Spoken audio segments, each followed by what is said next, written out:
Xbox Live and PlayStation Plus should be free. It is ridiculous why many console players have not realized that this type of service is stupid.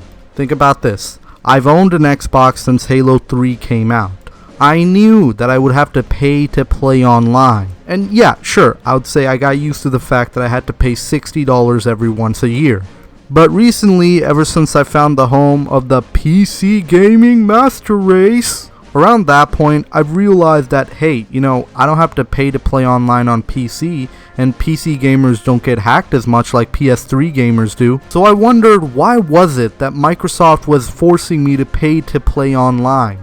It's then that I realized how crappy these type of service were. Like back in the days, I used to make fun of PlayStation gamers because their network would get hacked a lot, but nowadays I've realized that they have a better advantage than me. Whereas I have to pay $60 a year just to play online, they do not. No, their network in fact back in the days was free. Now, I will agree to the fact that the network ability was limited. I mean, like, there's certain things that you couldn't do while you were online. Now, I still stuck with the 360, mainly because they had most of the games that I wanted. And also, at the time, Halo 3 was the shit. And also, I couldn't get that on the PC, so I just stuck with it.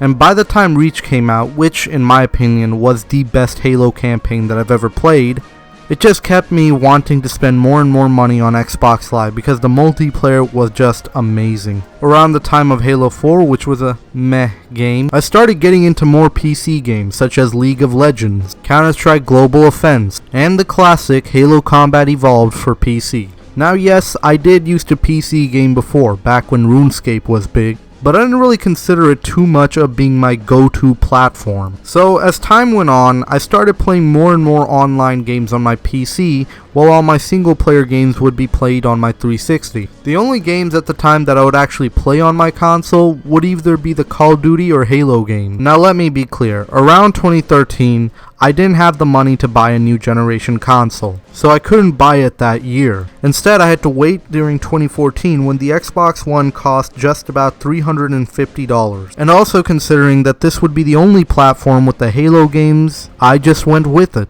It was around this time I realized that, hey, if I have a powerful PC, not only will I also have the experience of playing some fun single-player games like Shadows of Mordor and all that stuff, but I also wouldn't have to pay to play online. So around 2016, I bought a PlayStation 4 just so I could play Uncharted 4. Now, of course, I know that in PlayStation 4, they force you to pay to play online as well, but they made up for it with their fun exclusives and all that stuff, so I only paid for Xbox Live. Later on, during the summer of 2016, I saved up enough money to buy a gaming PC. Now, I didn't just get this computer for the specific purpose of just gaming, but I needed it because I was off to college and I needed a good computer in order to run some very heavy demanding program. And it was a fairly powerful PC with a 600 watt power supply along with a GTX 1060, which at the time was pretty new, along with an FX 8350 processor. But then once I was finished building it,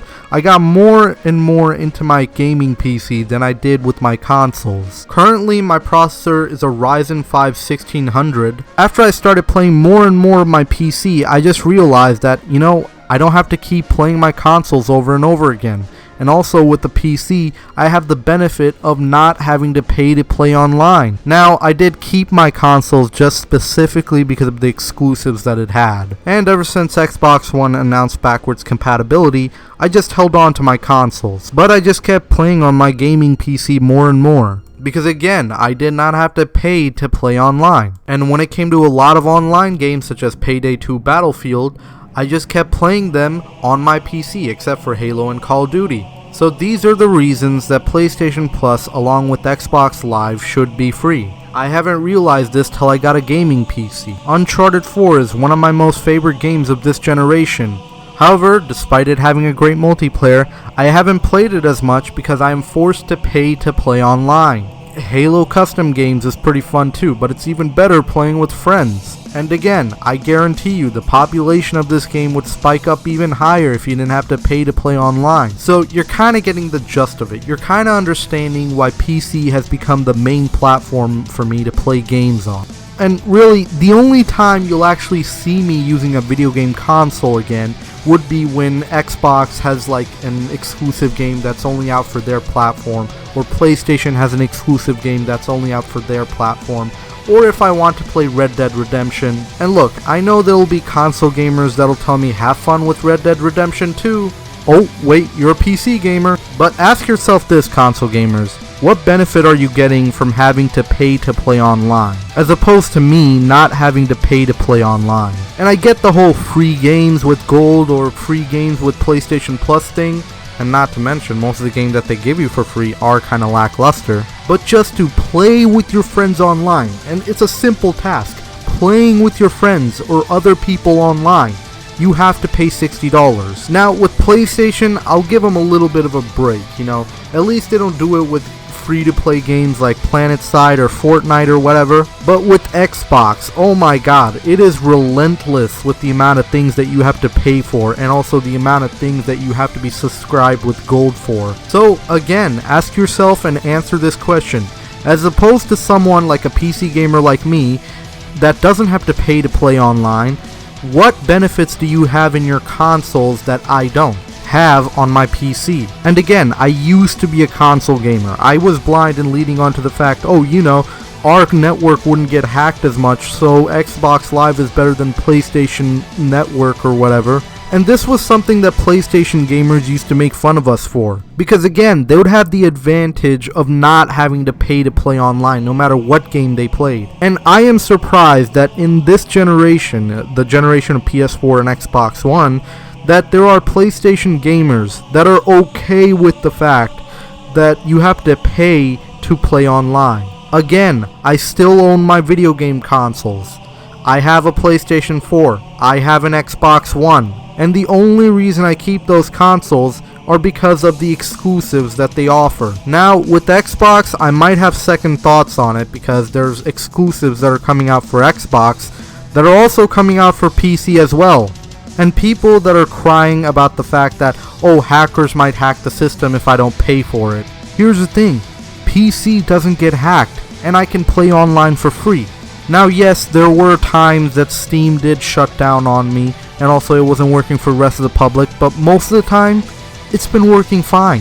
At first, when you buy a console, yes, it's cheap, and you don't have to worry about whether a game will run or not, because it's guaranteed to run. But in the long run, not only do you have to pay $60 for new titles that are coming out to stores next Friday or Wednesday or whatever, but you still have to pay to play online. But as for us PC gamers, all we pay for is our internet bill, and we're set. We're done. We don't have to worry about paying for anything else. I know this may be a controversial topic, and I think that I'm going to get a lot of dislikes for this video, but hear me out, okay? I used to be a console gamer just like you, and I used to think the same, and I used to defend the fact that I had to pay to play online. Heck, I used to make fun of the fact that PlayStation gamers' network would always get hacked or whatever, whereas for Xbox it's fine. But I grew up. I grew into the fact that this type of service is ridiculous, because in the long run, I'm saving more money than any console gamers that are out there. Anyway guys, let me know what you think of the idea of having to pay to play online, if you're a console gamer anyway. And do you think the policy should be changed? If it doesn't bother you, let me know why. Rate, subscribe, and I will see you later. This is Shadow Puppet dropping the mic.